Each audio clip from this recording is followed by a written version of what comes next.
교회가 참 아름답습니다. 아까 지휘하신 집사님 누구예요? 어디 손 들어보세요. 왜 왔어요? 교회가 참 아름답습니다. 목사님께서 자랑할 만합니다. 여러분도 참 아름답습니다.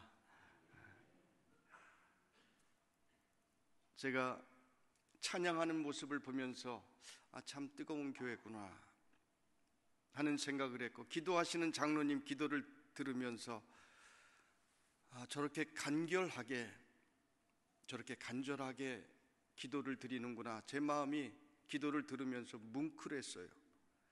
많은 교회를 다니면서 기도를 들으면서 형식적인 기도, 입에 발린 기도를 하는 것을 들으며 마음이 답답한 때가 많았었는데, 간결한 기도, 간절한 기도를 들으면서 그것보다 우리 성도들이 아멘 하면서 같이 기도하는 것을 보면서 이 교회가 참 아름다운 교회구나. 우리 동네에서는 이런 이야기하면 아멘 소리가 저절로 나오는데, 다시 한번 할게요. 이 교회가 참 아름다운 교회구나. 제가 감동을 받았습니다. 우리 옆 사람과 함께 인사합니다. 잘 오셨습니다. 참 잘 오셨습니다. 은혜 풍성히 받기를 바랍니다. 여러분, 예수 믿고 나면 모든 것이 바뀌어야 하지만 우리의 입술이 먼저 변화되어야 합니다. 불평하고 원망하고 비난하고 부정적인 말을 하는 입술에서 감사하는 입술로, 찬양하는 입술로, 복음 전하는 입술로, 아멘하는 입술로 우리의 입술이 변화되어야 될 줄로 믿습니다. 여러분은 이렇게 하나님께서 줄로 재어주신 이 고척교회에서 만나면, 집사님 오늘 좋은 일 있으세요? 권사님 오늘 얼굴이 참 좋아 보입니다. 감사합니다. 사랑합니다. 축복합니다. 이렇게 늘 좋은 말들이 이 고척교회는 넘쳐나기를 주님의 이름으로 축복합니다. 여러분, 말은 하나님의 영역입니다. 하나님께서는 말씀으로 천지를 창조하셨습니다. 예수님께서는 말씀으로 마귀 사단을 내어 쫓으셨고, 말씀으로 권능을 행하시고 병자들을 고쳐주셨습니다. 그리고 그 말씀의 권세를 믿는 하나님의 자녀, 바로 여러분에게도 주신 것입니다. 그러므로 여러분의 믿음의 말대로 하나님께서는 이루어 주시기를 기뻐하시는 것입니다. 그러므로 여러분은 이 고척교회에서 늘 칭찬하는 말들이 있기를 바랍니다. 아멘. 크게 하면 크게 응답받을 줄로 믿습니다. 축복하는 입술이 되시기를 바랍니다. 감사하는 입술이 되시기를 바랍니다. 아멘하는 입술이 되시기를 바랍니다. 여러분, 원래 부정적인 사람이 원래 있는 것이 아닙니다. 원래 도적질하고 원래 나쁜 생각하는 사람이 원래 있는 것이 아닙니다. 원래부터 걱정, 근심 많은 사람이 있는 것이 아닙니다. 사단 마귀가 그 사람을 붙들고 그렇게 만들어 나가는 것입니다. 여러분, 사단 마귀가 여러분의 가정에서 여러분의 자녀를, 여러분의 물질을, 여러분의 가정이 화평케 되는 것을 빼앗아간 것이 있습니까? 사단 마귀가 이 고척교회에서 교회가 부흥하는 것을, 교회가 화평하게 부흥하는 것을 훔쳐간 것이 있습니까? 여러분, 빼앗긴 것을 믿음으로 찾아오는 고척교회 성도들이 되시기를 주님의 이름으로 축원합니다. 오늘 말씀의 배경을 보면 디베랴 바닷가에서 베드로가 그의 제자들과 그 동료 제자들과 함께 물고기를 잡고 있는데 밤이 새도록 한 마리도 잡지 못했다라고 했습니다. 그런데 어떤 분이 나타나셔서 오른편에 그물을 던져라 하시기로 오른편에 그물을 던졌더니 153마리 많은 물고기가 잡혔다라고 했습니다. 누군가 예수님이시라는 이야기를 하는 것을 듣고 베드로는 깜짝 놀라 배에서 뛰어내려 수영을 하여 예수님께로 왔습니다. 오늘 본문 말씀 바로 앞에 보니까 예수님께서 숯불을 피워놓고 떡을 굽고 계셨습니다. 예수님께 반갑게 다가가는 순간 베드로는 움찔했을 것입니다. 숯불을 바라보는 순간 옛날 생각이 떠오르는 것입니다. 요한복음 18장에 보면 베드로는 숯불을 쬐고 있다가 예수님을 3번을 부인을 했습니다. 그래서 그 이후로 베드로는 숯불 콤플렉스가 있었다. 학자들은 이렇게 이야기를 합니다.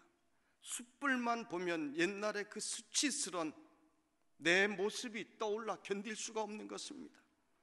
그런데 예수님께서 숯불을 피워놓고 베드로를 기다리시고 있는 것이 아닙니까? 아침 식사를 마치시고 예수님께서 베드로야, 내가 나를 사랑하느냐? 이렇게 물으시는 것은 의미가 있습니다. 여기서 베드로가 무슨 할 말이 있겠어요? 빨갛게 숯불은 타오르고 있는데 마침 새벽이라서 새벽 수탉이 울기 시작합니다. 예수님께서는 내가 닭 울기 전 나를 3번 부인하리라 말씀하셨는데 지금의 상황은 부끄러워 쥐구멍에라도 들어가고 싶은 그런 심정이었을 것입니다. 베드로야, 내가 로마 군병들에게 붙잡혀 이리 채이고 저리 찢기고 고통을 당할 때 네가 나를 사랑한다고 하면서 너 그때 어디로 도망갔었느냐? 베드로야, 내가 땀이 피같이 흐르면서 마지막 십자가의 죽음을 앞에 놓고 결사적인 기도를 드리는데 너는 나를 사랑한다고 하면서 너 잠만 자지 않았느냐? 베드로야, 내가 십자가에 못이 박혀 숨이 넘어가는 그 순간에도 너는 나를 사랑한다고 하면서 너 어디 숨어 있었느냐? 내가 나를 사랑한다고 하는 것이 정말이냐? 지금 베드로에게 물으시고 있는 것입니다. 예수님은 짓궂게 숯불을 자꾸 뒤척거리고 새벽 수탉은 울어대는데 예수님은 계속해서 물으십니다. 너 나를 사랑하느냐? 또 물으십니다. 너 나를 사랑하느냐? 정말 나를 사랑하느냐? 여러분, 예수님께서 베드로를 왜 이렇게 몰아붙이십니까? 적당히 해도 되는데 이미 예수님께서 다 알고 계시면서 왜 베드로를 이렇게 몰아붙이십니까? 여러분, 그것은 베드로를 철저히 회개시키시고 베드로를 철저하게 다시금 훈련시키시기 위하여 베드로에게 네가 나를 사랑하느냐? 이 질문을 하고 계시는 것입니다. 여러분, 우리가 주님을 만나면서 훈련받는 것을 두려워하시면 안 됩니다. 훈련 없이 강한 병사도 나올 수 없고 훈련 없이 훌륭한 선수도 절대로 나올 수가 없습니다. 여러분이 고척교회에서 신앙생활하면서 아무런 고민도 없다면, 봉사생활하면서 아무런 생각이 없다면 그것은 거짓말입니다. 주님을 위해 우리가 섬기면서 아무런 고민이 없다면, 어려움이 없다면 참 좋겠습니다마는 그렇지를 않습니다. 교회 학교로 봉사하면서, 차량으로 봉사하면서, 교회 주방에서 봉사하면서, 찬양대로 봉사하면서, 장로로 재직으로 봉사하면서 다 어려움이 있습니다. 우리는 모두가 부족한 존재이기 때문에 하나님께서 주신 그 자리를 붙들고 몸부림을 치면서 우리는 주님께 나아가는 것입니다. 때로는 건강이 부족하고, 때로는 내 지혜가 부족하고, 때로는 내 능력이 부족하고, 물질이 부족하고, 늘 부족한 것이 많습니다.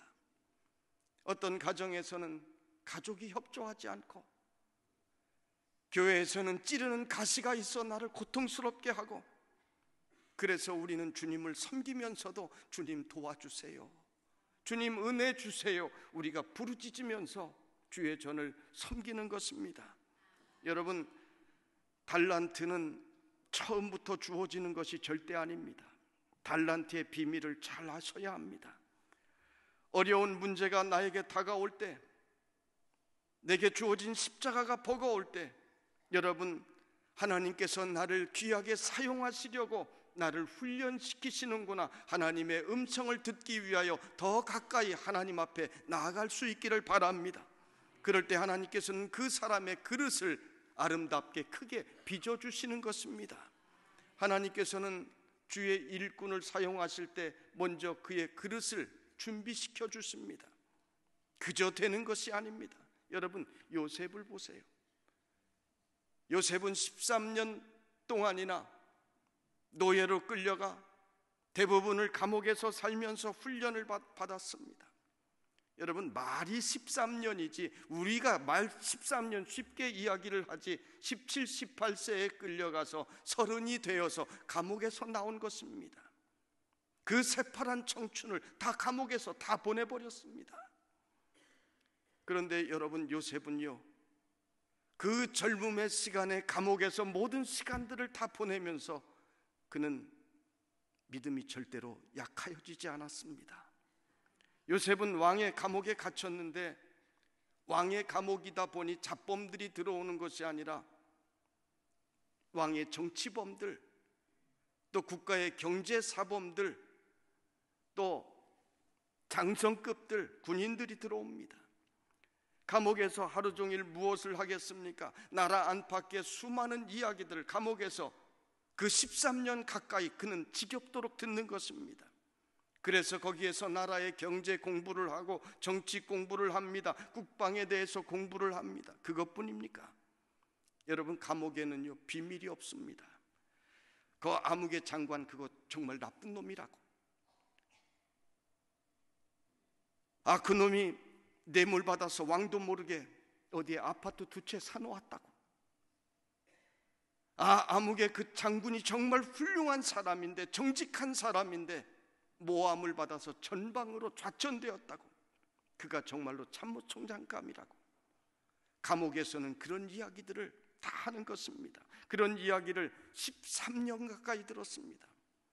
그래서 바로 앞에 섰을 때, 바로가 여러 가지 질문을 할 때 그 나라의 국방과 정치와 경제와 문화, 사회 전반에 대해서 요셉은 막힘없이 술술술 이야기할 수 있었던 것입니다. 여러분, 아무나 총리 되는 것 아닙니다. 하나님께서 아무나 총리 세워 놓으셨다고 총리할 수 있는 것 아닙니다. 하나님께서 훈련시켜 주신 것입니다. 그가 감옥 생활할 때는 몰랐지만 그곳에서 수많은 사람들을 만나며 수많은 이야기를 들을 때 요셉은 잘 몰랐지만 하나님께서는 총리를 시키시려고 이미 준비하고 계셨던 것입니다. 여러분, 우리가 주님의 일을 하며 때로는 고통스러워하고 때로는 눈물 흘리며 기도하고 아파하지만은, 지금은 잘 모르지만은, 그러나 주님께서 여러분을 준비시키시고 계심을 여러분 분명히 바라볼 수 있기를 바랍니다. 다윗을 보세요. 다윗은 하나님의 마음에 합한 자였습니다. 하나님께서는 다윗에게 특별히 찬양의 은사를 주셨어요. 하나님께서 사울왕을 버리시기로 작정했을 때 악신이 사울왕에게 임하여 사울왕이 번민하고 고통스러워할 때 찬양이 필요했습니다. 그래서 사울왕은 다윗을 병기 드는 자 옆에, 가장 자기 옆에 세워놓고 언제든지 악신이 자기를 범접할 때 찬양을, 하프를 연주하고 찬양을 하게 했습니다. 여러분, 다윗은 목동 출신입니다. 다윗은 정치나 군사나 사람을 다스리고 조직하고 이런 거 하나도 훈련되지 않았고 모릅니다. 다윗은 잘 몰랐지만 하나님께서 다윗을 쓰시려고 했을 때 사울에게 악신을 주시고 다윗을 그 옆에 세워두셔서 그 나라의 정치와 경제와 문화와 모든 다스리는 것들을 가장 왕에 가까운 곳에서 날마다 바라보게 하셨던 것입니다. 그래서 다윗을 훈련시켜 주셨던 것입니다. 여러분, 성경을 읽어보면 모세도, 야곱도, 아브라함도, 사도 바울도 하나님께서 그 사람 한 사람 한 사람을 부르시고 훈련시켜 나가시는 섭리를 깨달을 때 우리는 놀라지 않을 수가 없습니다. 그러므로 여러분, 하나님께서 여러분을 택하시고 여러분의 자리로, 교사는 교사로, 성가대는 성가대로, 차량은 차량으로, 구역장은 구역장으로, 장로는 장로로 자기의 자리로 여러분을 불러주신 줄로 믿고 그 자리를 붙들고 기도하며 충성을 다하는 여러분이 되시기를 간절히 바랍니다. 지금 내 자리는 하나님께서 주신 자리입니다. 그러므로 그 자리를 붙들고 헌신할 때 하나님께서는 그 훈련을 통하여 나를 더욱더 크게 그릇으로 빚어주시고 인도하여 주시는 줄로 믿습니다. 제가 우리 교회에서는 제 이야기를 잘 안 하는데, 저기 보니까 제가 아는 분 같은데 맞나요? 신집사님 아니시죠? 예. 아니에요. 제가 잘못 본 거. 너무 똑같아요. 이렇게 똑같은 사람이 있을 수 있나? 예. 우리 교회에서는 제가 제 이야기를 사실 설교할 때는 잘 안 합니다. 저는 가난한 시골 목회자의 아들로 태어났습니다. 저희 아버지는 6.25 전에 공산당에게 맞아 거의 다 죽었는데 하나님의 은혜로 목숨을 구했습니다. 어렸을 적 주일학교 다니면서 예수 사랑하시면 찬양 배우면서 평양에서 예수 잘 믿었는데 청년이 되고 직장 생활하고 사업을 하고 돈도 많이 벌고 차도 사고 그러면서 하나님을 잊어버리고 방탕한 생활을 했습니다. 그러다가 6.25 전쟁을 만나고 반동분자로 사형 언도를 받았습니다. 매를 하도 많이 맞아서 의식이 거의 없는데 감옥에 차디찬 바닥에 쓰러져 있는데 한밤중에 붉은 옷을 입은 어떤 분이 앞에 나타나시더래요. 그래서 자기도 모르게 예수님이다, 나도 모르게 예수님이다 이렇게 외쳤다는 거예요. 그분이 봉수야, 너 왜 나를 배신했느냐, 넌 오늘 죽는다 이렇게 말씀을 하시면서 너 내가 하라는 대로 하면 산다, 의용군에 나갔다고 해라, 이 말씀을 마치고 그분이 사라지셨습니다. 그분은 위에 얼굴은 보이지 않고 세마포 같은 긴 옷을 입은 아래 빨간 옷만 보이는데 위는 보이지 않고 아래만 보였습니다.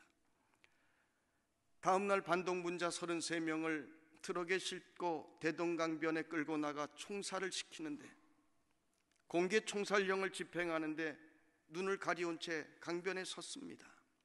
그때 갑자기 인민군 대장이 여기 이 중에 의용군 나갔던 놈이 있다지 이렇게 이야기를 했습니다. 그래서 자기도 모르게 여기 있습니다, 여기 있습니다 소리를 질렀습니다. 의용군에 나간 적 없어요. 그곳에는 신기하게도 의용군 나갔던 사람이 다른 사람이 아무도 없었습니다. 그런데 보안대장에게 의용군 나간 사람 여기 있다고 정보를 준 사람이 누구입니까? 누구예요? 하나님, 예수님. 하나님께서 예비하시고 섭리하신 대로 작품을 만들어 나가시기 위하여 여러분 작품을 만드시고 있는 것입니다. 저는 끌어내자마자 따다당 나머지 32명이 그 자리에서 총살을 당했습니다. 그곳에서 구사 일생으로 살아나 하나님께 평생 교회 3개 지어 바치겠다 서원을 했습니다. 여러분 서원을 이루는 일에는 항상 희생이 있고 또 많은 기도와 고통이 있습니다. 어려움이 있어요. 월남하여 신학을 공부하고 어렵게 신학을 공부하고 충남 아산군 송악면 유곡리라고 하는 곳에 첫 번째 개척을 시작을 했습니다. 빈손 들고 개척하니 얼마나 어려웠겠습니까? 제가 그때 초등학교를 다니는데 1학년을 들어갔는데 그 당시 도시락을 싸가는데 도시락을 네모난 거 뭐라 그랬죠? 벤또. 벤또. 이 벤또를, 추억의 벤또를 가지고 다니는데 그 네모난 벤또를 우리 집에서는 살 돈이 없어서 어머니께서는 그 양쪽에 귀가 달린 양은 냄비에 밥을 담아 주셨어요. 그런데 초등학교 1학년 어린 마음에도 남들은 네모난 벤또를 꺼내놓고 밥을 먹는데 나는 귀가 달린 양은 냄비를 꺼내놓고 밥을 먹을 자신이 없었어요. 부끄러웠던 거죠. 벤또가 얼마나 부러웠는지 몰라요. 그래서 점심을 안 먹고 밖에 있다가 그냥 가지고 오다가 그냥 집에 들어가면 부모님이 마음 아팠을까 봐 점심이 한참 지나서 나무 그늘에 앉아서 제가 혼자서 밥을 다 먹습니다. 원래 정 목사가 괜찮은 사람이니까, 어릴 때부터 제가 원래 괜찮았으니까. 그러면서 저는 속으로 나는 절대로 이렇게 가난한 목사 안 된다, 나는 목사 안 된다, 어릴 때부터 그랬습니다. 교회를 또 개척하기 위해 충남 공주시에 있는 곳으로 교회를 세워놓고 또 다른 곳으로 가서 개척을 하는데 자식들을 온양온천으로 내어보냈습니다. 평소에 친분이 있는 장로님 댁에서 밥을 먹기도 하고 자취를 하면서 그렇게 고등학교를 보냈습니다. 온양온천에 가면 텍사스촌이라고 있어요. 텍사스촌이 무엇인가 하면 술집 골목이 한 200m 가까이 쫙 양쪽으로 늘어서 있는데 그 장로님이 하필이면 그 술집 골목의 끝 마지막 집에 목공소를 하셨어요. 그런데 그 장로님이 제 방을 만들어 주시는데 하필이면 그 술집 옆에 목공소 옆에 방을 잘라서 제 방을 만들어 주셨어요. 밤이면 밤마다 옆에서 술 먹는 소리가 들립니다. 여러분, 정 목사가 이렇게 순진하게 보여도 옛날 노래, 유행가 모르는 노래가 하나도 없어요. 유행가도 보통 유행가가 아니라 술집에서 젓가락 두드리며 옛날에 불렀던 홍콩의 밤거리, 노란 샤스 입은 쫙 나오면 1절부터 3절까지 그냥 쫙 나옵니다. 왜요? 블럭 벽돌 한 장 쌓은 그 건너편에서 옆방에서 밤 12시까지, 그땐 통행금지 있었으니까 노래가 흘러나오니 그 유행가들이, 그 못된 노래들이, 이상한 노래들이 작동으로 입력이 되는 거예요. 그러니 공부가 되겠습니까? 저녁이 되면 책가방을 들고 어디로 갑니까? 교회로 갑니다. 교회에 가서 교회 도서관이 있었는데 교회 도서관에서 밤을 새면서 공부를 합니다. 교회에서 공부하면서 깨달은 것은 나에게 이 교회가 없었다면 어떻게 했을까? 하나님께서 나에게 교회를 주신 것이 다른 사람은 그렇게 못 느끼겠지만 나에게는 얼마나 큰 은혜요, 얼마나 감사한 일이었는지 모릅니다. 교회가 없었으면 나는 날마다 유행가를 외우면서 살았을 거예요. 여러분, 하나님께서 우리에게 교회를 주신 것이 얼마나 큰 은혜요 축복인지를 우리는 깨닫고 늘 교회를 바라보며 감사하셔야 되는 것입니다. 여러분, 교회는 늘 은혜가 가득 차 있는 곳입니다. 교회는 여러분의 영혼을 맑게 깨끗하게 닦아주는 곳입니다. 여러분, 인생의 길을 잃어버린 사람들도 교회를 붙잡기만 하면 인생의 길이 새로워질 수가 있는 것입니다. 여러분, 축복을 잃어버린 가정도 교회를 잘 붙들기만 하면 축복의 가문으로 새롭게 변화되는 역사가 일어나는 것입니다. 환경 탓하지 마세요. 부모님 탓하지 마세요. 여러분, 믿음의 사람에게는 환경이 필요 없습니다. 믿음의 사람에게는 운명이 없습니다. 하나님께서 함께 하시는데 우리를 붙드는 운명이 어디에 있겠습니까? 교회 가서 공부를 하면서 나는 그 골목에 사는 술집 아이들, 그들의 길을 따라가는 것이 아니라 나는 반드시 축복받는 자녀가 되겠다, 나는 반드시 하나님께서 사용하시는 인물이 되겠다, 행복하게 살겠다, 이런 기도를 드리면서 교회를 바라보며 살았던 것입니다. 그런데 40년이 지난 지금, 40여 년이 지난 지금 하나님께서는 이 종을 축복하셔서 서울에서 가장 좋은 교회, 한국에서 제일 좋은 교회, 도림교회 담임 목사로 저를 어느 날 갑자기 불러주셨어요. 내가 보기에는 고척교회도 좋아 보이지만 저는 대한민국에서 제일 좋은 교회가 우리 도림교회입니다. 여러분, 우리 장로님들이 얼마나 훌륭하신지 저는 어디 가서 우리 장로님들 존경한다고 이야기를 합니다. 목사가 우리 교회 장로님들 존경할 수 있는 것, 여러분, 그거 쉬운 일이 아닙니다. 제가 14년째 도림교회 목회하면서 재직회, 그 많은 재직회 기간 동안 발언한 사람 딱 한 사람 있었습니다. 14년 동안. 그러니까 제가 기억을 하죠. 당회를 해도 늘 우리는 웃으면서 끝납니다. 바로 얼마 전에도, 몇 주 전에도 정책당회 인사 예결산 당회를 하는데 굉장히 두껍잖아요. 장로님들이 그래요. 당회를 시작했는데, 목사님 하루 종일 설교하시느라 힘이 드시는데 그냥 두시죠. 저희들이 나중에 읽어보겠습니다. 통과합시다.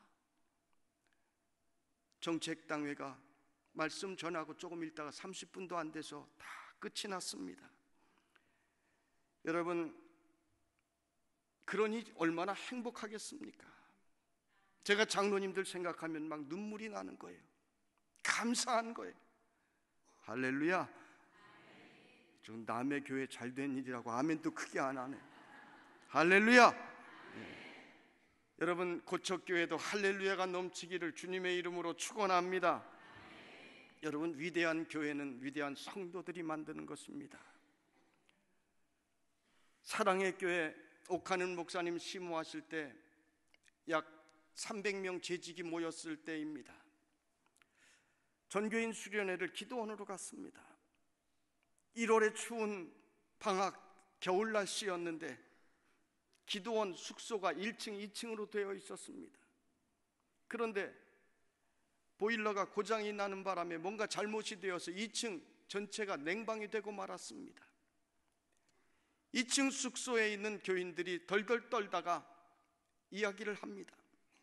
지금 우리 방 보일러가 고장이 났는데 이거 고쳐달라고 이야기하면 와서 망치로 두드리고 스패너 돌리고 뚱땅뚱땅 소리 나면 옆방에서나 아래층에서나 다 잠을 못 잘 것 같은데 우리만 추우면 되지, 우리 방만 참으면 되지, 이렇게 결정하고 이야기하고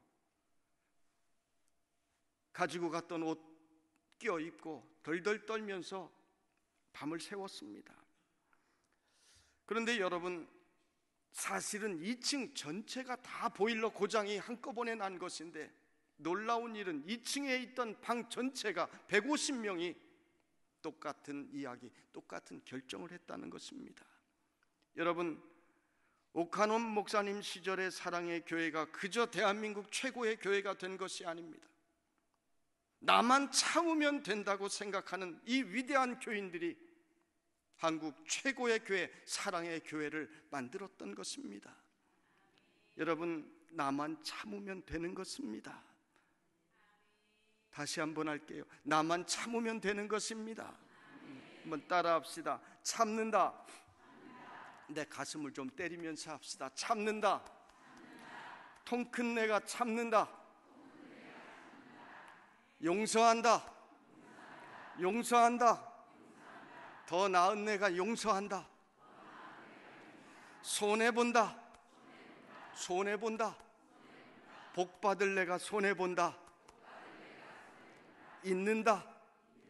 있는다. 잘생긴 내가 있는다. 할렐루야. 여러분, 우리 한국교회는 하나님의 특별한 선택과 축복을 받은 교회입니다. 이 땅에 복음이 들어올 때 우리나라 정말 지지리도 못 살았잖아요. 영적인 암흑기였습니다. 희망이 없는 민족이었습니다. 그런데 우리 주님이 이 땅에 찾아오심으로 이 민족이 축복을 받았고 오늘날 전 세계에 이름을 내는 잘 사는 민족이 되었습니다. 우리나라 아시아에서도 꼴찌에서 두 번째로 못 살았어요.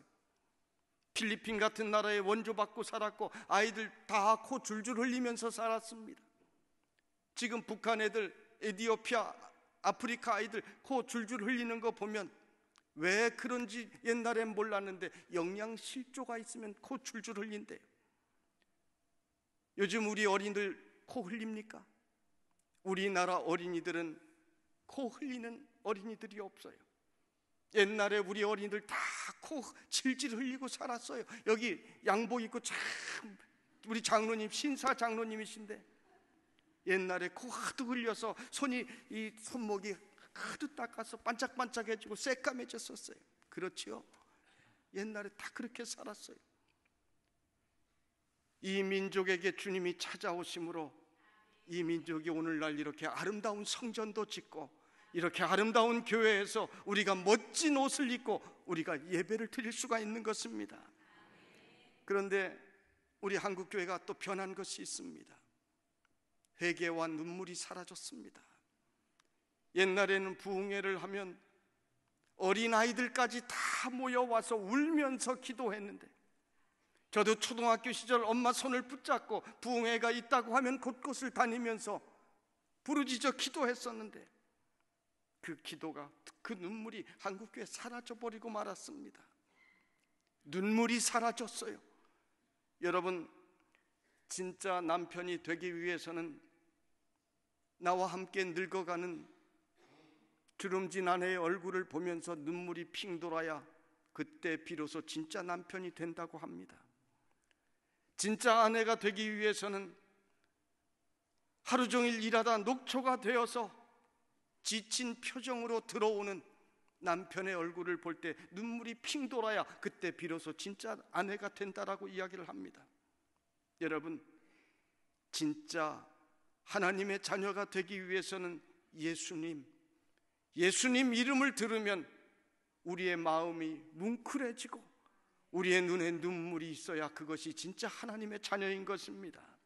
옛날에 어린아이들이 무슨 죄를 그렇게 많이 지어서 그렇게 날마다 교회에 모여서 울면서 마룻바닥을 치면서 기도했겠습니까? 하나님께서는 아이들까지 울면서 기도하는 이 한국교회를 보시면서 걱정하지 마라, 내가 너희들 키워주겠다, 내가 너희들 책임져 주겠다, 하나님께서 이 한국교회를 바라보시며 말씀하신 줄로 믿습니다. 오늘 한국교회 눈물이 사라졌습니다. 부흥회 하는데 아이들이 오지 않습니다. 여러분, 초등학교 아이들이 말씀을 못 알아듣습니까? 아닙니다. 다 알아듣습니다. 우리도 알아들었습니다. 얼마 전 엊그제 신년 예배를 드리고 나오는데 초등학교 2학년쯤 된 꼬마 녀석이 저를 보더니 목사님 오늘 설교 좋았어요. 최고예요. 그래서 제가 그 꼬마아이를 꼭 안아주었습니다. 여러분, 다 알아듣습니다. 예수님께서는 내가 정말 나를 사랑하느냐, 우리 한국교회를 향하여 베드로에게 물으셨던 그 물음을 오늘도 우리에게 질문하시는 것을 우리는 들을 수 있어야 되는 것입니다. 내가 나를 사랑하느냐? 오늘 여러분은 내가 나를 사랑하느냐는 베드로에게 질문하셨던 그 음성이 여러분 귓가에도 이 시간 들려지기를 간절히 바랍니다. 사랑하느냐? 사랑하면은요, 조건이 문제가 되지 않아요. 사랑하면 불평하지 않습니다. 사랑하면 내 모든 것을 다 내어주어도 아깝지 않습니다. 사랑하면 용서할 수 있습니다. 예수님께서 베드로에게 너 그때 어디 갔었니? 너 왜 도망갔니? 이렇게 물으시는 것이 아니라 너 나를 사랑하니? 이렇게 물으시는 것은 이유가 바로 여기에 있습니다. 사랑을 요구하시는 것입니다. 여러분, 오늘 이 밤에 재미있는 연속극도 많고 집에 좋은 일도 많이 있는데 이 밤에 왜 불편하게 이 자리에 와서 1시간씩 앉아 있습니까? 주님을 여러분이 사랑하시기 때문이 아닙니까? 세상의 다른 일보다 주님을 더 사랑하기 때문에 여러분이 이 자리에 찾아온 것이 아닙니까? 우리 주님께서는 네가 나를 사랑하느냐? 다른 거 필요 없다. 사랑하기만 하면 된다. 내 양을 먹이라. 우리에게 말씀하십니다. 여러분, 요한의 아들 시몬아, 네가 나를 사랑하느냐? 이 질문을 예수님께서 베드로에게 하실 필요가 있었겠습니까? 예수님께서는 잠시 후면 이제 이 세상을 떠나 영광과 존귀를 누리며 천국에서 사실 것입니다. 그런데 베드로에게 또 찾아와서 구차하게 사랑을 구걸할 이유가 없습니다. 어떤 사람이 이 장면을 이렇게 해석했습니다. 태평양 한가운데에서 춤추는 멸치 새끼에게 네가 나를 사랑하느냐? 이렇게 불러서 물으셨다는 것입니다. 3번씩이나 물으셨다는 것입니다. 그 넓은 태평양 한가운데에서 펄짝펄짝 뛰면서 내가 잘난 줄 알고 사는 멸치 새끼 한 마리, 그 모습이 바로 우리의 모습이 아니냐 하는 것입니다. 예수님은 베드로의 사랑을 구걸할 만큼 허전하지도 외롭지도 않으셨습니다. 그런데 왜 찾아와서 물으십니까? 여러분, 사실은요, 네가 나를 사랑하느냐라고 물으신 것이 아니라 내가 너를 사랑한다, 이 말씀을 하시는 것입니다. 내가 너를 위해서 이 땅에 왔다. 내가 너를 위해서 십자가를 졌다. 내가 너를 사랑한다, 이 말씀을 예수님께서 주시는 것입니다. 여러분, 우리도 한번 고백해 보십시다. 주님, 나도 주님을 사랑합니다. 한번 따라서 한번 해보겠습니다. 시작. 할렐루야. 이 말이 별것 아닌 것 같지만 굉장한 것입니다. 예수님께서 내가 나를 사랑하느냐라고 물으셨는데 베드로가 사랑합니다 그래도 대답했을 때 예수님의 마음이 기쁘셨을 거예요. 여러분, 가정에서 어린 자녀들이 엄마 아빠 사랑해요, 아빠 사랑해, 엄마 사랑해, 그 이야기를 할 때 부모님의 가슴은 뭉클해지는 거예요. 기뻐서 어쩔 줄 모르는 거예요. 사랑한다는 그 말 한마디에 가슴이 녹아버리는 거예요. 여러분, 그렇습니다. 우리가 주님의 전에 나와서 주님, 내가 주님 사랑합니다 고백할 때 우리 주님은 기뻐서 어쩔 줄 모르시는 것입니다. 주님은 사랑하는 자녀에게 잘 되기를 원하십니다. 우리 주님은 사랑하는 자녀들이 축복받는 길로 가는 것을 원하시는 것입니다. 사탄의 권세가 틈타지 못하도록 주님께서 사랑하시는 자녀들을 지켜주시는 줄로 믿습니다.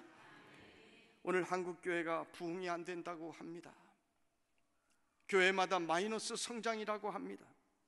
그러나 여러분, 분명히 기억하실 것은 복음은 역사하는 능력이 있습니다. 교회는 영혼 구원을 위하여 우리 주님께서 세워주신 주님의 몸입니다. 이 교회를 위해서 하나님께서는 독생자 외아들을 아낌없이 내어주셨습니다. 이 교회를 위하여, 영혼 구원을 위하여 예수님께서는 십자가에 친히 달려 자신의 몸을 주셨습니다. 오늘도 이 교회를 위하여, 영혼 구원을 위하여 성령님께서 못난 우리들을 붙잡아 주시고 은혜 베풀어 주시고 인도하여 주시는 것입니다. 그러므로 우리가 주님의 명령에 순종하며 나아갈 때 하나님께서는 교회를 날마다 부흥시켜 주시는 줄로 믿습니다.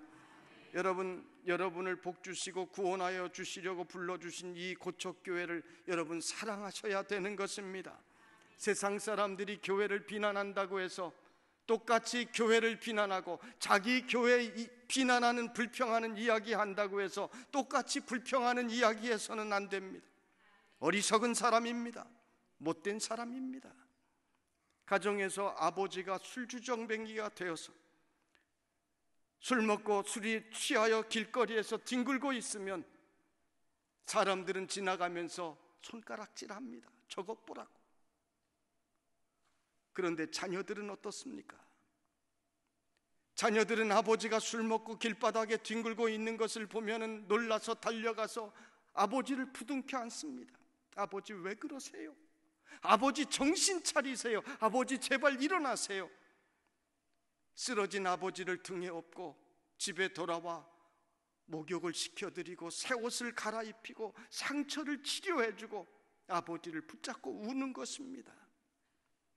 여러분, 교회는 우리의 모판입니다. 여러분, 우리는 모두가 이 교회에서, 이 교회를 통하여 내려주시는 젖을 먹고 오늘까지 살았습니다.